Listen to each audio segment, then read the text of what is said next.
Okay. Happy Spiritual Sunday from Boca Raton, this beautiful Sunday. With all our beautiful friends online and all of our beautiful friends here. So let's see. Okay. Yes. Thank you. I have to. All right. Where are you from? Let's see. Who's going to be first in the world today? Oh, Hawaii. Aloha. Oh, there's Macedonia. Okay. You remember where Macedonia is? We talked about it last week. Right near Greece. Okay. Oh. Uh-huh. Oh, wow. Hello.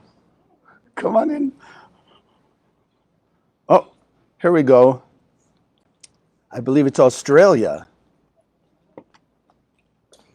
Virginia, UK. I don't know if the internet doesn't help us to accept and believe that there's only one soul, that we're really all united. I don't know what it's going to take. I mean, if we can be one, think about it. Even if you think about it in simple terms, internet. You know, on one hand, we're using the internet for good. We have Kabbalah.com, people all over the world, tens of thousands of people in these last 2 years have learned Kabbalah who never had ability to have access to it because of the internet. So you have the internet in a good way. Then unfortunately we also have people, because remember, we also have that, programming inside of us, the opponent, the ego, whatever name you want to give it, the adversary, that will use all the good in a negative way. I mean, think about it. There, in LA years back, there was the story of this graffiti artist. You know graffiti? Doing sort of, destroying people's property by just painting all over the walls and things like this. But it was so good that one of the local famous artists went to find this person. And once they found them, took them in as an intern, or what do they used to call apprentice, to teach this person how to do like productive, constructive art, and became also relatively, famous, at least in the local area. So he took the ability of painting in a good way. He'd initially used it in a negative way, and somebody came, looked after him, cared enough, saw the potential in him to mentor him into doing something that he could get, make a good living, help people, contribute to the community. So what are we learning here in the center? The same thing. The Creator gave us everything. Our job is just to act like the Creator so we can have the manifestation and the experience of everything. And look what we've let happen. We've let, that opponent get in our head and, let's call it, poison or drug our consciousness into ego, self-centeredness, focus on desire to receive oneself alone. So you and I are here, and now we've got more people with us. Oh, Croatia. So why do we do our affirmation every week? Let me put it here on the screen for those of you here. Because we want to take that poison out, that drug of selfishness, ego, illusion, chaos. We want to take it out of our consciousness and replace it with the truth, which means we're not really replacing it. We're just pulling out the garbage so that the true light of the Creator shows up. So those of you, okay, those of you online, let me see here. Okay, you'll do it with us. Those of you here, we do it together. Consciousness is everything. I raise my consciousness today to see the miracles and wonders of life. I commit myself to behave with greater love, compassion, and kindness towards all human beings. Now you notice the C word? Commit. Commit. Now, I know you have the intention, I just want to reawaken it and strengthen it. The word commitment means I promise to do. If somebody promises you to do something for you, with you, do you want them to do it, or you don't care? You want them. They committed to do it. They promised. So you're depending on what they're doing to do whatever, to meet them somewhere, to do something together, whatever it may be. So what about this? We've just committed ourselves to act with greater love, compassion, and kindness towards all human beings. All human beings. So we just have to keep in mind what's the benefit. So let's see how that'll fit in today. We'll make it one way or another. So the Zohar says, interesting, in the day, see? He's talking what we're trying to get to.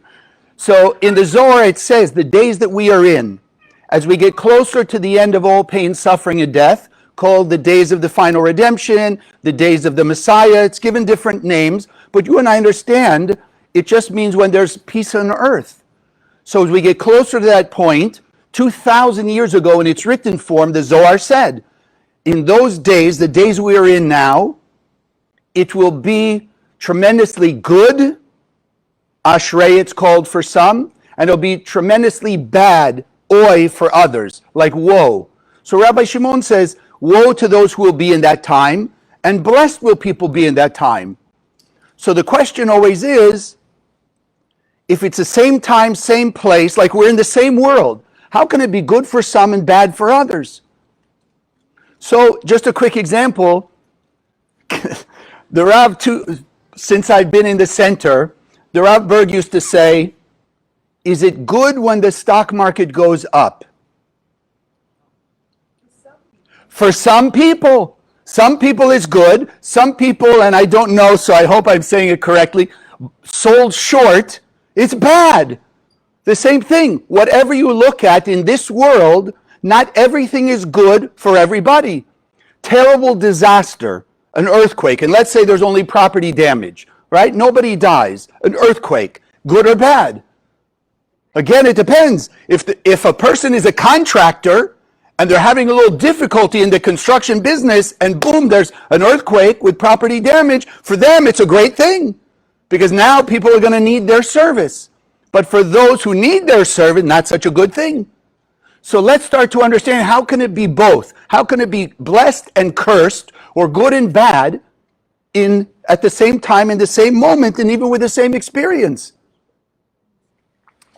So just a quick uniting our consciousness.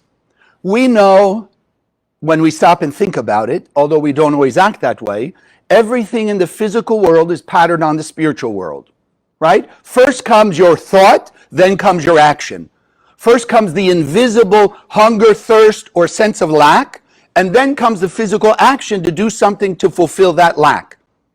So then the same thing, this physical world is patterned on the spiritual world.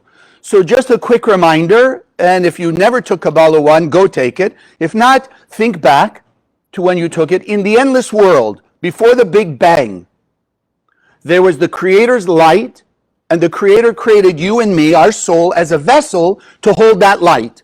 Simply a container. So then you and I are composed, in fundamental, simple terms, we're composed of two energies from the endless world. We have access to two energies. The vessel, desire to receive, how we were created, to receive all the light of the Creator, to want the light of the Creator as the only source of lasting fulfillment. And at the same time, we have access to, our soul is filled with, the energy of the light of the Creator, which is just shining. Like physical light shines out. I have never seen anybody turn on a light bulb or light a match and the light goes into itself. You light a match, turn on a light bulb, whatever light source, it shines out. Unconditional, and as far as the capability, if there's walls in the room, to the walls, what have you, as far as it'll go. So then when we come into this world, it's the same thing. The same two energies. Same two energies. Light, vessel, receiving and sharing. That's all this world is made up of. But let's see how it showed up. So if you're new or newer, the Kabbalists teach that the 5 books of Moses is history. Those people existed, those things did happen, but what we want to get from it, which is why the Zohar unlocks the code of the 5 books of Moses so we can live it, we want to understand the spiritual technology that they're showing us. Because if we don't know the technology, then we're not going to be able to live it in 2023. And if we can't live this technology of true lasting fulfillment, to have joy and peace and happiness all the time, then what will a person experience? What we're going to get into here in a second, just all the chaos and confusion of the world. Because it's one or the other. There's no neutral. There's no in the middle. There's no in the middle. So when we came into this world, what was our job? To take those two forces, use them both in a harmonious way, but to exercise that free will to choose between them, to simply act like the Creator. And in simple terms, what did the Creator do? The endless world, the Creator had light, created a vessel, filled the vessel with light, Creator eternally blissed out, metaphorically. We don't believe the Creator is a physical being or anything like that. It's an intelligent energy force. So then you and I are here to act like the Creator. So where did we end up? Where did we land when we teleported out of the endless world? Something called the Garden of Eden. And who did we all show up as? Because remember, there's only one vessel, meaning one soul. So even in the Bible, when it came down in this world as one being and then split into what we call Adam and Eve, of the 8 billion people on the planet today, which of us are Adam and Eve? All of us. Because there's only one soul. So each and every one of us are extensions of that one soul. Just like the internet. There's one internet, simple terms, if you're really good with technology, just use it in our way. There's one internet, but it has access or extending into every computer that we have that's on the internet. But still only one internet. So the same thing. So then in the Garden of Eden, what was the point? We have 2 trees. So they tell us it's the tree of life and the tree of knowledge. But you and I are here as students in the Kabbalah Center. We want to understand what those really mean. Because, like people always say, money doesn't grow on trees, right? So does life grow on trees? The tree of life or the tree of knowledge. So what does it mean in our terms? The tree of life, what we call the 99%, the pure light, the realm where the infinite light answers, clarity, understanding, strength, all the blessings we could ever imagine exist. What's it made up of in essence? The light, which means it's the energy of sharing. It connects to the light within us. Now, what's the vessel? The vessel is that other tree, known as the tree of knowledge, good and evil. That's already a hint. People throw it out now so that they can forget it. The tree of knowledge. Oh, tree of knowledge, tree of knowledge. Don't we all want to be smart?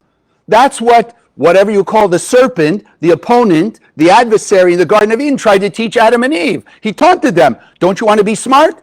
God wants you to be like God. So if God knows everything, you should want to eat from the tree of knowledge, and then you'll also know everything. No, fools. Tree of knowledge, good and evil. Good and bad. What is that? The ego. Like we just said, anytime something can be good for one and at the same time bad for another one in the same time, same place, that's the world of chaos. The tree of knowledge corresponds to this physical world of the 5 senses. So let me give you a quick example. Okay. So here. Everyone sees this? Okay, those of you online? Happy. How many of you like to be happy? Yeah, we all want to be happy. Happy, great. Whoa, wow, happy, wonderful. Except if a person is in the tree of knowledge, good and evil consciousness, so you and I are looking at, yeah, we want to be happier. We're so happy, but we want to be happier. There are other people, and maybe now and then you and I, when we're in a bad mood, when things didn't go our way, and you walk around a happy person, do you always feel happy, or sometimes you feel, why are they happy? I should be happy. So now you're not even happy that they're happy. So happy is good, but not for everybody. So here's the other one. Maybe a little harder for you here. APYPH. So some will look at it and go, ew, what is that? Chaos. Doesn't mean anything. But for some of you who like little puzzles, it's happy. It's the same thing. It's just scrambled up a little bit. So for some people, that's eternal chaos because they're not thinking how to rearrange it. So they just look at chaos. But some of us will look and say, no, look, if you rearrange the letters, it's happy. So I'm so happy when I achieved the puzzle, when I fixed the problem. No, when you have a challenge in your life and you fix it, are you not happy? Exactly, because you took chaos and you converted it back to harmony and order. So this is what we want to learn from the Garden of Eden story. Every day in every way, we have an opportunity to decide which realm are we living in. The tree of knowledge, the ego, the self-centeredness, the limitation of our senses where things can be chaotic, and one moment it's good, the next moment. How many people do you know who made money in the stock market? They sold, and the next day it goes up again, and now they're angry that they made money. Hello, they made money. Oh, I didn't make all of it. I could have held on another day. I would have made another $100. But if they lost money the day before, and the next day they made money now, woo, I'm happy. You understand? That's where we're stuck in the tree of knowledge, good and evil. Because you and I, as Adam and Eve, we made that choice. According to the Kabbalists, the problem was not eating of the tree of knowledge, good and evil. It's the fact that this opponent, the serpent it's called, the Nachash, taunted Adam and Eve to leave aside, to forget about the tree of life, the light force, and decide they were just going to try and make an effort to have knowledge, good, harmony, joy in the physical world by itself. It'll never happen. Never. Because even as we call it, there's the 99% of the light, there's the 1% of the physical material world. So if you want to have all your blessings, how much do you want? 99? 1? Or what's the other option? 100. Well, the only way to get the 100, you need the tree of life. 99 plus 1. Good, 100. So if we want 100%, why do we come in this world? Why did we create this world where we took on a physical body? Because our purpose here is to live in the physical world, but guided by the 99%, guided by the light inside of us. Want all the blessings, because the Creator gave them to us for us to manifest, but manifest your blessings by sharing your light 24/7. Like the Creator. We came to be like the Creator. The Creator's light shines 24/7 unconditionally. Can we all say that? Can any of us say that? I'm shining my light 24/7 to all human beings. Yes, Chaim, to all human beings, because that nasty person I don't consider a human being. So I shine to all the human beings. Right? Yeah, listen to the ego that goes through that. Tree of knowledge, good and evil. It'll never, ever, ever be able to be anything but chaos. Because like we said, happy until we're not happy. Making money until we didn't make enough money. Have love and kindness and all of this until it goes away. Whatever it may be. It's good while it's there, while it lasts. But the world of the tree of knowledge, good and evil, means it's finite. How many of you would like to have $1 billion for 2 weeks and then be in debt for the next, 50, 60 years? $1 billion. No, we want it forever. I don't even care $1 billion. Give me enough to pay my bills, to have a decent life forever. I don't care if it's $1 billion. Frankly, like I've shared with some of the students, if my spiritual potential, when I reveal 100%, if my 100% truly piece of the Garden of Eden home is, let's say, 3 bedrooms, I don't care if you have a 25-bedroom house, because I'm blissed out. And if I'm blissed out with 3 bedrooms, 4 bedrooms isn't going to make me more blissed out.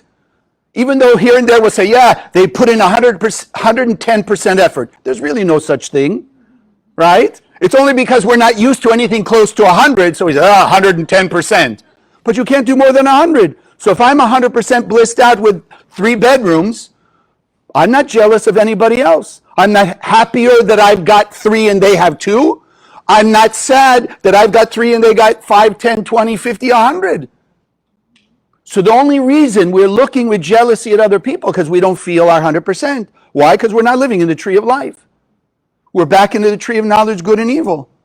And the moment we want to think, I heard from an old class from my teacher, the Rav and Karen, and the Rav was simply saying, if there's relativity, if it's good for some and bad for others, the same thing like we said, whatever example you want to use, or even the moment, 1 minute it makes you happy. I mean, how many of you ever had a bad relationship? Yeah. Nobody here. No, you had a bad relationship. How good was it in the beginning? Oh, amazing. I found this person. So great. 3 weeks later, 3 years later, whatever it is, suddenly that same person, hell on earth. I don't know how I picked him. Why, right? But it's the same person. Tree of knowledge, good and evil. Tree of knowledge, good and evil. In that world, you cannot have anything but chaos and confusion. Cannot. When we unite it with the upper world, our soul's light, then we have 100%. Then we're channeling the light through the 1%. The 1% becomes the means to share our light, not our objective. What did the opponent put in our head? No, the objective is to have a big house, car, lots of money, whatever. Go on vacation every year, every week, blah, blah, blah, all that stuff, right? Have everything in the physical material world. Hello? Wake up. Wake up. How stupid do we have to be to look at examples where that's not true over and over again and still hope we're the exception to the rule? There are only rules. What Kabbalah, the Zohar is teaching us, that these are the immutable laws of the universe. It's nice, what I heard from Michael Berg recently in one of the classes I was listening to, as we often talk about, right? Look at the table you're sitting on, or that you're sitting by. Can you see the wood of the table? No, it's covered, for those of you here, right? The table's covered with a tablecloth. So if you're only in the 1% with your 5 senses, you see the white tablecloth, you don't see the table, do you? So if now I pulled off the tablecloth and you see the table, the wood table underneath, would you say, I just now created that table? No, you'd say the table was already there. I couldn't see it. Why? Because the tablecloth was covering it. So we say, what did I do? I uncovered the table. Now I uncover the table. I take the blockage away. I take the curtain away, the tablecloth, and now you see the table that was always there. So what Michael Berg was saying along that way, he says, physicists are saying the same thing. In the 21st century, hello, doesn't take a brain to really understand that. You uncover the table. So every scientific discovery from the Garden of Eden forward was never a creation. Discover.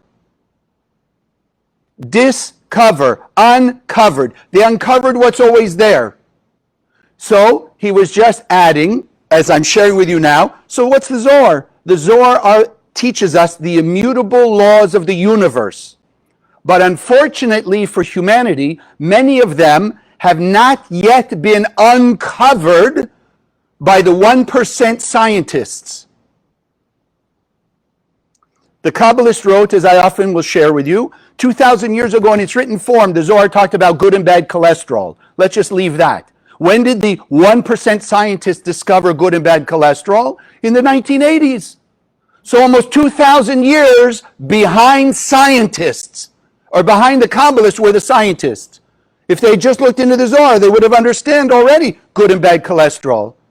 How many more people could have been helped had the scientists understood that, let's say 1,000 years ago? How many lives could we have saved? So just because the scientists couldn't prove good and bad cholesterol 1,000 years ago, does it mean there wasn't?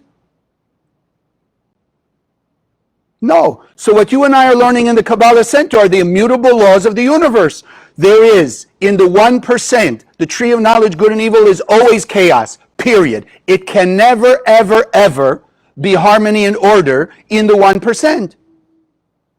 The only way the 1% can become, like we did with this one, the scrambled up word, is when we pause and we access the 99% reality of pure light, solutions, answers, clarity, and then apply it, meaning we have to stop, think of the perfect word Happy, and then we arrange the letters into Happy.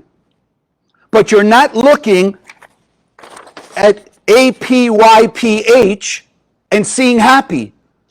Whether you understand it or not, your mind is going to a higher level, meaning the perfect English spelling, and then you're perceiving, oh, if I rearrange it like this, it's happy. But you're not just looking at those letters and in that confusion coming up with happy. You're stopping and you're going to a higher level, even in that simple way. So how much more when we want to remove our chaos or the chaos of the world? You can't do it in this world. How do I know?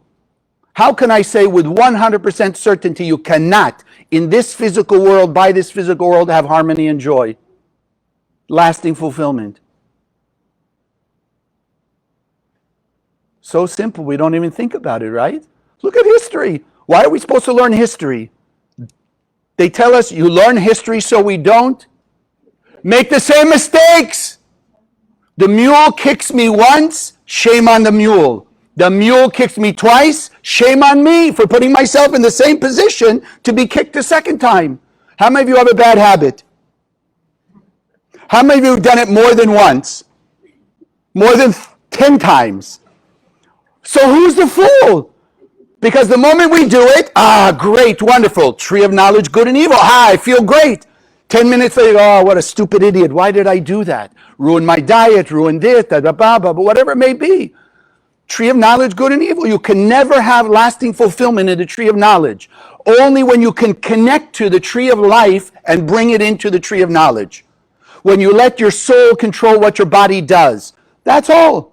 That's why we left the endless world and we created the body. Those of you who are new, don't just dismiss what I'm about to tell you. At least investigate, call a teacher, speak with your Kabbalah teacher. You and I created this world. You and I created the body. You and I created the physical world. That's why the Kabbalists all teach. Why are we created in the simple story of creation?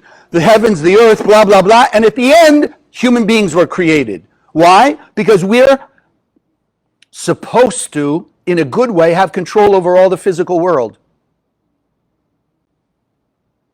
And so like you and I have often learned, and again, please don't just dismiss it or shut the channel or whatever when I tell you this.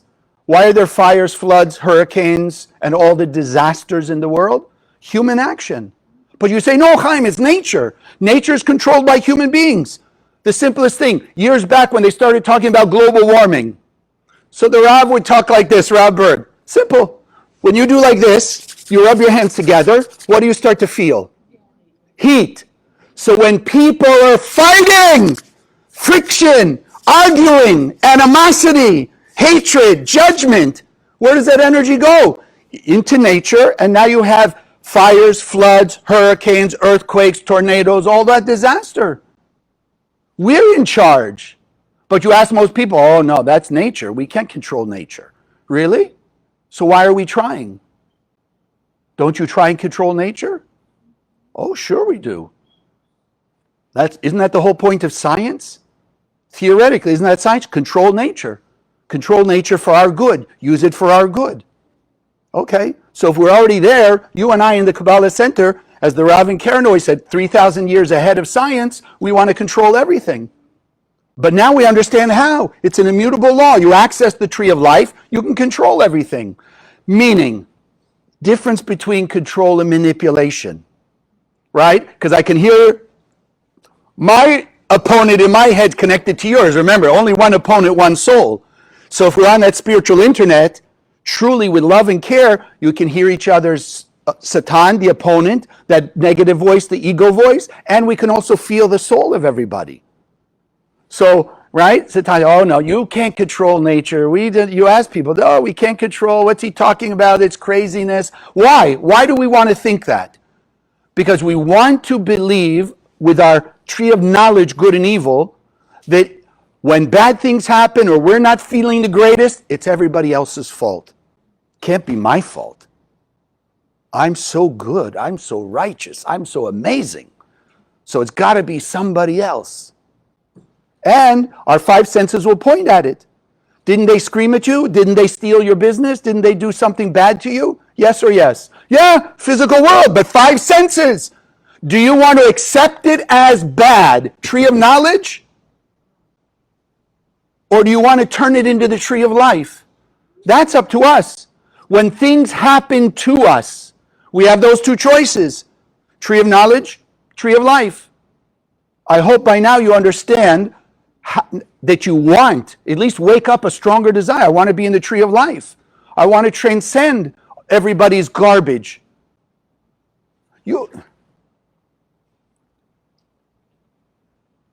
I'm thinking how gross I should be. Okay, let's just make it simple. Yeah, okay. If you're standing near somebody with a big trash can of stinky garbage, and they're pouring it out, are you going to stand there and go, I don't care who you are and what, I'm going to stand here and let you pour garbage all over me? Would you do that? Why not?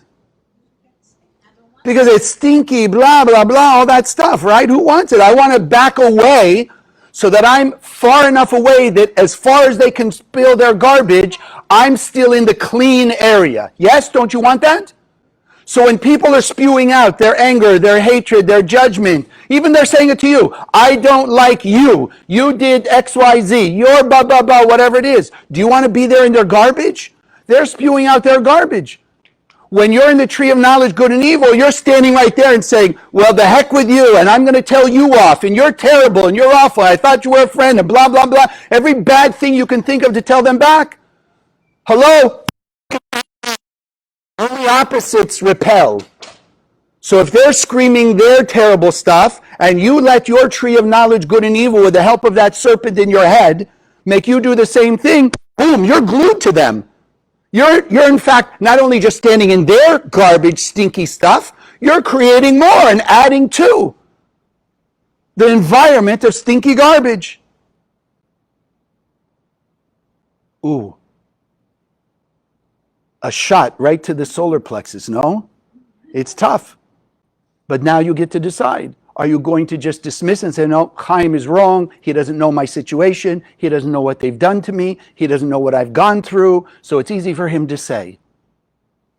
It's a mutable law. You can either stay in the stinky garbage of the tree of knowledge, good and evil, or you can rise to the tree of life. It's up to you. It's up to you. That's why, there is a saying, I believe it's still effective. When life throws you a lemon, oh, make lemonade? I thought when life throws you a lemon, scream and yell, blame that person, feel like a victim, right? Fight them, bite them, go tell, gossip about them, make them look like they're right. Isn't that, no? But isn't that also an option? Oh, no, but we've all heard the saying, although we don't live it very much, if life throws you a lemon, make lemonade, meaning transcend, get in the tree of life, take the lemon that they threw at you, even though they even meant it for bad. You take it, squeeze it, make lemonade, go sell it for a few dollars, and show them that you're transcendent above them. Hello, make harmony and order and blessing out of chaos and curse. Isn't that what you like to do? So they even tell us, make lemonade. So now, most of the time when I tell it the other way I just did, everyone goes, look at it like, what? Never heard it that way. Yeah, but that's what most of us live most of the time. The stinky driver in front of you, not driving the way you want, in the moment you want, and how you want. Do you jump immediately to the tree of life, or you fall into the tree of knowledge? What's the matter with you? What are you, an idiot? Where'd you get your driver's license? Cracker Jack box? What's going on? No? You can't relate to that. Okay, sorry. How about you online? Can you relate to anything like that? Right away in the tree of knowledge, good and evil. Make you feel better? For 5 seconds maybe. And then what changed? You're more stressed, you're more upset, you're more bothered. And did you really change anything about the other driver or even your situation? No! Stupid, you poured more garbage in your own environment.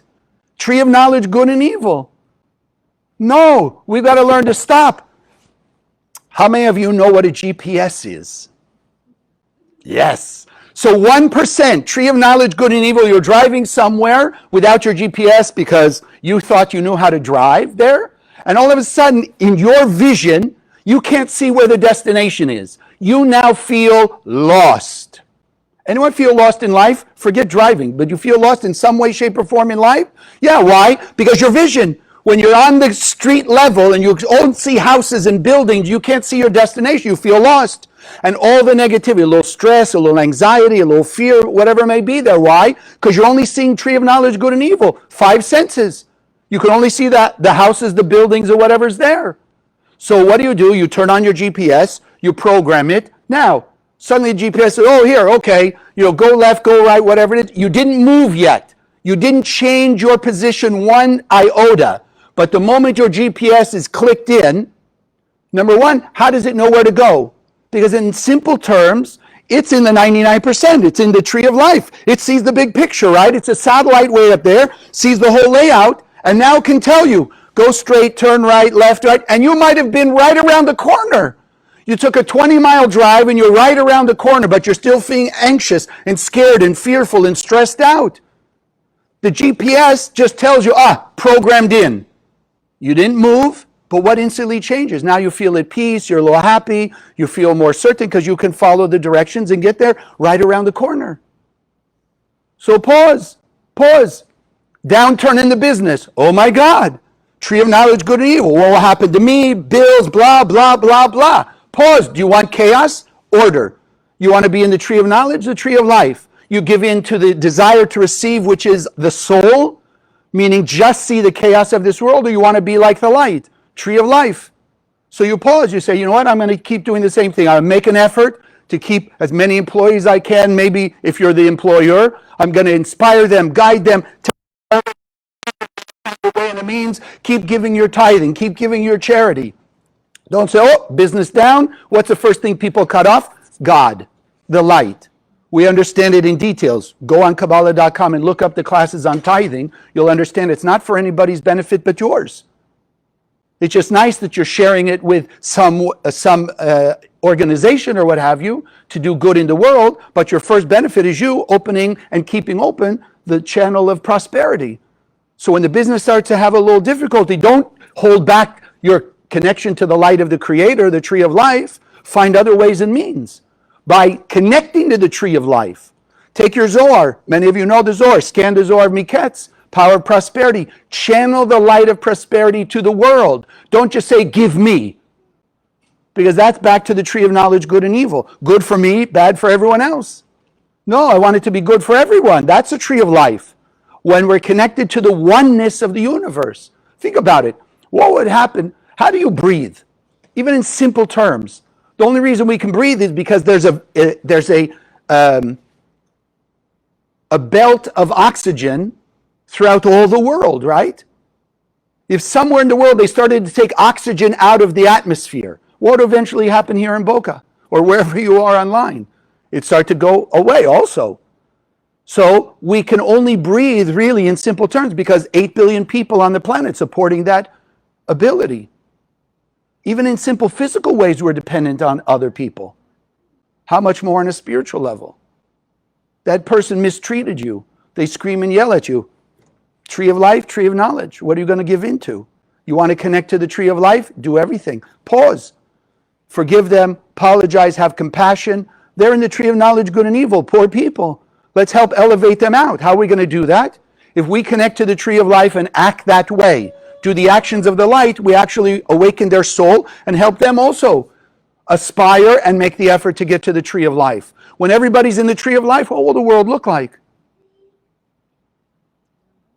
Garden of Eden, right? We got kicked out of the Garden of Eden because we disconnected from the light. The entrance fee to get back into the Garden of Eden for the world is acting like the light. Connect life with the tree of knowledge. That's what we're learning to do. That's why the Kabbalists never said, well, just go isolate yourself from the world and everything will be hunky-dory. No. You got to be in the world because you need all 8 billion people. You have to have an interaction. How do you have free will if nobody pushes a button? Besides the fact you can't get rid of your buttons, your blockages, your lack, but how are you going to realize what all your lack is if nobody's around to push your button? So you'll never know what's holding you back, and you'll just have almost, because it can't be, but it'll be almost seems like eternal hell. Because there'll always be that inner sense of lack. I'm missing something, but nobody's there to help you point out because you're not seeing it. So we're here to work together. We're here to find our way, right? Reconnect ourselves to the tree of life. And remember, the environment, whatever environment you call it, your friends, family, business, the world, the way you think the world is going or whatever it is, the environment can only impel. I mean, it can only have an influence. It cannot compel. It cannot make you do anything. Nobody. A person, there are people who are in what most would call dire straits. People in prison. There are people who are in prison cells that are freer than people who are living in big houses, in big places, and blah, blah, all that stuff. Tell me you know nobody or never seen anybody who has all the physical stuff and they're miserable. I mean, how can a person who has everything do terrible stuff to themselves? They got everything because they don't. They're missing the light. They've been given all those resources to do like we're learning here. Share. Find a way to share. Why are we giving wisdom? To share the wisdom. Why are you giving money? To be able to share the money. Why are you be giving talents and abilities? To be able to share it. Make other people happy with it. That's the only reason we're here. So we got to wake up and remember, why does it say the tree of life? If you go back and read the Bible, I know most of us, the Rabbi Karen, for years, all the years I'm in the center, always said the Bible, 5 books of Moses, best-selling book ever, right? There's one on practically every shelf in the world. People don't open it and read it, but it's sitting on the shelf. So go back now and read with new eyes, even the code of the first stories, the first chapters of Genesis. The tree of life in the midst of the garden, meaning in the middle. So the Kabbalist asks, why? Why is it telling us the tree of life? Now you understand. Our only job in this world is when we're triggered to fall into and act like the tree of knowledge, good and evil, the ego, desire to receive for oneself alone, self-centeredness, all that stuff, reactivity. When we're triggered, no, access the tree of life and cause the tree of life to shine in the tree of knowledge. When you walk in your house, you walk in a dark room, how do you make the darkness go away? Scream and yell? Do you sweep the darkness out? Do you push the darkness out? How do you get the darkness out?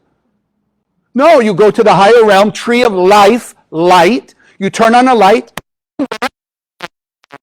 We don't. We can only turn on the light.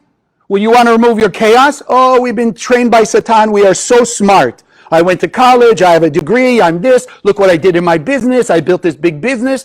I don't know one truly successful person who, if they're honest, will not tell you somewhere, at least once along the way, they got a lucky break. This person came along, that idea came in, somebody came, gave them an idea, they saw it somewhere, whatever it was. What does that mean? It means they're not in control. We're not in control to manipulate this world. We can turn on the light. We can use what we've been given to bring light into this world, but it's not us. It's not us. So the tree of life in the midst of the garden is to give us the understanding. I don't care how disastrous you think your life is. I don't care how much in the dumps a person may feel. I don't care how dark it may look. The tree of life is in the midst of the garden to teach us every human being on earth has equal, you hear that word? Equal access to the tree of life, the world of solutions, the realm of all the infinite light. The only condition is bringing the consciousness to connect to it and then follow it with the actions we need to do in this world. But it's available anytime. Don't let the opponent in your head tell you, well, I didn't have the education, or they're too old now, or all the excuses. No, the tree of life is available to everyone, every moment. In other terms, as we often say, because the light is infinite. And if the light of the Creator is infinite, where does it not exist? It exists everywhere. So in the midst of the worst disasters on earth, go back to the beginning. When I said to you, the Zohar says, in our day, as the light is getting brighter and brighter, is coming into the world, so to speak, stronger and stronger, blessed for some, cursed for others. Why? Those who want to hold on to. The Rav and Karen always called it hugging their chaos. They want to hold on to their chaos, hold on to the tree of knowledge, good and evil, they'll stay in their chaos. They'll fight the tree of life that wants to awaken them to all the good they could ever imagine and a zillion times more. But they're fighting to stay in it. That's oi. Woe to those people. But you and I are learning to open ourselves up and say, you know what? I don't know all the answers. But I'm opening, I'm asking. Okay, light, show me, inspire me, guide me. I'm scanning my Zohar, I'm giving my tithing, I'm helping other people, I'm being more forgiving and kind and caring and judge for good and humble and happy for other people's good and grateful for all my blessings, even grateful for my challenges. The more we do that, the more we're connecting ourselves to the tree of life, then we connect to the tree of life. We're shining light not only in our life, but in everyone else's. So if we all start today making the commitment to connect to the tree of life, which means knowing and seeing there is light inside every human being, and therefore every human being is on the same team. We have only one adversary, only one opponent since the time of Adam and Eve. Not Adam and Eve. Yes, by giving in to the tree of knowledge, Adam and Eve became adversaries with each other. Adam blamed Eve blamed the snake, everybody blaming each other. Sound familiar? Doesn't sound like anything we hear in 2023, right? Everybody, oh, you're wonderful, you're great, yeah. No, everybody pointing the finger. We have only one enemy. We're all on the same team against one enemy. It's just the enemy that parasite in our head made us fight with each other. Religion, color, nationality, politics, whatever you'll say. I don't care. We want to connect to the tree of life. We're all on the same team, which means you want stronger access to the tree of life, start with not taking things personally. Whatever they say, whatever's going on, don't take it personally. Act like the Creator. Transcend into the tree of life. Shine the light on people, places, and things by sharing your God-given light unconditionally.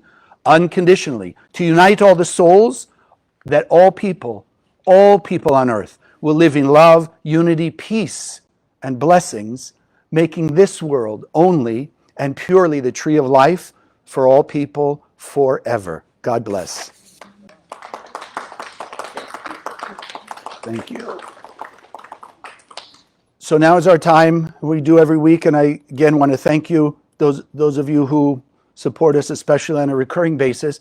But it's a free will offering just to help, one, minimally pay the bills of the center. I mean, if you appreciate being here in a physical center, obviously there's simple expenses just for this. No less, what would happen when we can spread this all around the world? So it's not just, let's call it maintaining the centers, but it's actually making them grow, which most importantly, and I want to remind you every week, spreading these books. It's that simple. We're calling it now, it's a wave of love. We spread love around the world, which is the light of the Creator. These books just shine the light of the Creator. Simple. Just fall out of the tree of knowledge, good and evil, into the tree of life, and this won't look like a book. Because when you look like a book, the first thing that opponent's going to say, you got to understand it, you got to read it, maybe if you understand it, then you can live it. That's not the purpose of this. It's a spiritual crystal, conduit of the infinite light of the Creator. So it's just a beacon of light. So you spread it all around the world, or like we all keep it in our pocket, purse, car. It's a sphere of protection, light, blessing, clarity, health, good, all that. So that we want to spread. And thank God a billion times, there's enough people in the center. We committed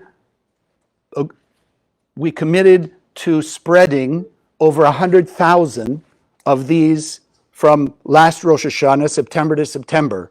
We are currently just about at 100,000, and we've got a few more months to go. So thank God a million billion times there are enough people in the center who just take them. You can get a few of them. You're walking in the street, you're down, at a supermarket, friends and family. When you get the inkling, just say, look, I'd like to give you this as a gift. It just shines the light of the Creator. Simple. I want you to be blessed. Today in this world, there's so much chaos going on. People are happy. Even if you just come with a smile, I want you to be blessed. A stranger off the street, here, just have this book and keep it in your pocket. People are much more open now than when I started in 1987. They look at you a little funny. Now people are so hungry for this. They're happy to accept it. And it is just a gift. But we know you shine the light. You're the first blessed. They're also blessed along the way. So one, just to appreciate what you're learning here and in the centers around the world. And those of you online, yes, I did put it. Let me just put it again. So those of you here, just please hold your offering in your hands. We know that money is simply a vessel. And then we will do, so don't leave, we will do our meditation on one of the 72 names. Well, you just want to inject, if this money, this offering is a vessel, we want to fill it with blessings, light, gratitude, love, peace, harmony, humility, forgiveness, tolerance. That all that light and all the blessing we're injecting into it, that will go through all the projects of the center to reach 8 billion people, will have the impact, not only of spreading the Zohar, but the purpose of spreading the Zohar, to open the spiritual eyes of the heart of 8 billion people, to see the reality of the tree of life in the midst of their own being, and there be inspired to act with greater love, kindness, and compassion towards all human beings. And we know that that blessing will come back to each and every one of us many, many times over. And together we say, Amen. So let's do, let me put this up here. It's on the screen for those of you here. Those of you unfamiliar, the Hebrew letters are not just a construct. They were not created by anybody. They come out of the endless world, take on form, but they're particles of the light of the Creator. And therefore, they're the DNA of the soul of every human being on life, every human being in the world. So in this case, the names Lamed Vav Vav, we call it dialing God. So in simple terms for today, relative today, it's our ability of accessing the tree of life. So just look at the shapes. The shapes are unique and specific to allow a certain frequency of the light of the Creator to shine out through them. Eyes are the window to the soul. Our soul is programmed and given 100% of the light of the Creator. It's our work to activate it and let it manifest and be revealed in our life and the world around us. So Lamed Vav Vav.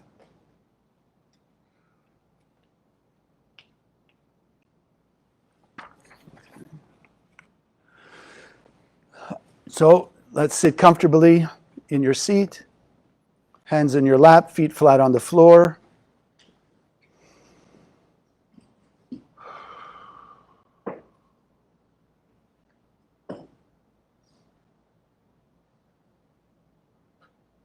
Just breathing in through the nose, hold the breath for a moment, exhale through the mouth.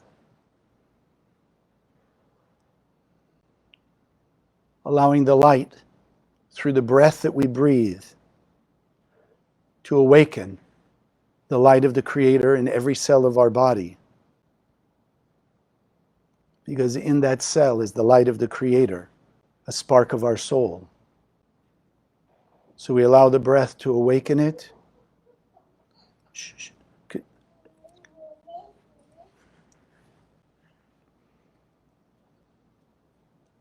We allow the breath to activate that light within us.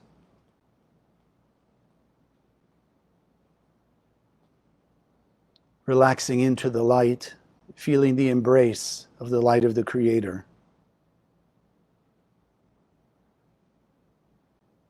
Allowing ourselves to be more sensitive, to feel the light that's always been within us, always around us.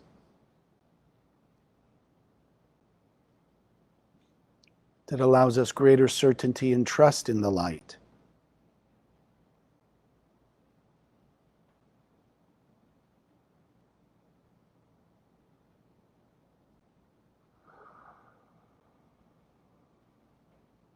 And let's envision above our heads the nanoparticles of light, the Lamed Vav Vav. See them shining with the light of the Creator. Feel the vibration that they are emanating. And allow that energy to enter through the top of your head, activating a deeper level of the light, more expansive level of the light. And let it spread from head to toe.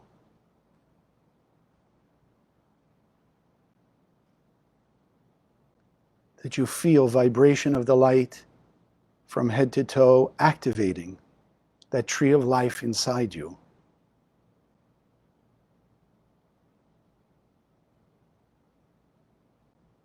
Think of an area that you have some confusion, some uncertainty. Envision in your heart, your soul, and your mind. Lamed Lamed Vav, Lamed Vav Vav.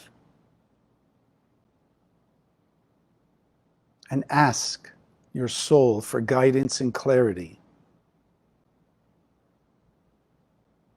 And then listen to that voice of the Creator through your soul.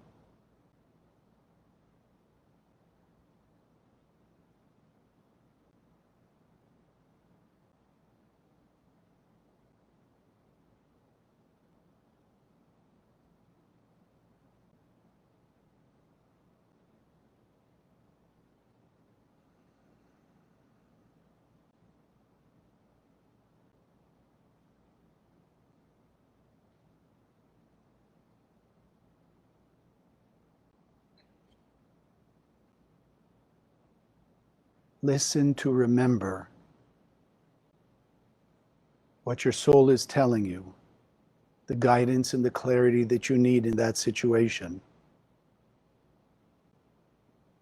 With certainty that you're accessing your tree of life, the pure voice of your soul.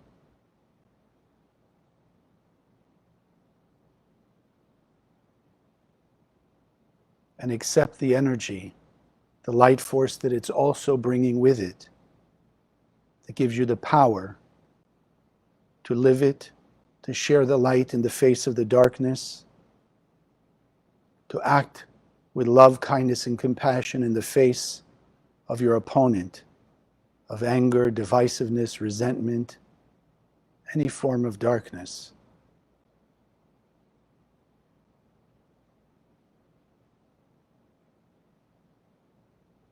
Know that you, channeling the light, can overcome any form of chaos and any form of darkness. Lamed Vav Vav. The strength to be in the tree of life, channeling the energy of the tree of life. That it shines from you everywhere you go, unconditionally to all people in all situations, removing your darkness and limitations, sense of lack, and revealing love, peace, abundance, protection, all the blessings of the light in your life.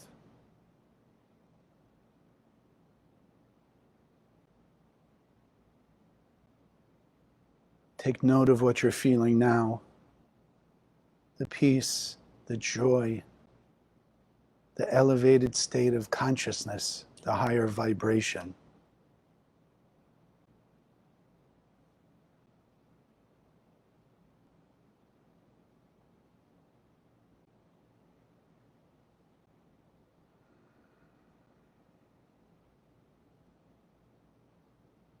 And that's anchored in together as one soul.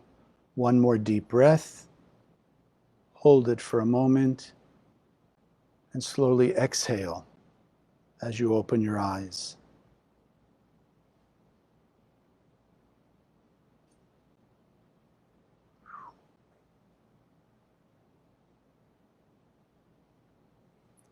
So those of you online with us, thank you for joining us. Just for those of you here in Boca who made the effort to come here, thank you for being here with us. Have an amazing day, amazing evening, amazing week, and God bless. Thank you for joining us. If you liked what you saw, subscribe to this channel. that you'll be notified when we post new videos. Share the video with your friends, they can also benefit. And check out the website, www.kabbalah.com, that's Kabbalah, for hundreds of articles and classes. Wish you an amazing day, and God bless.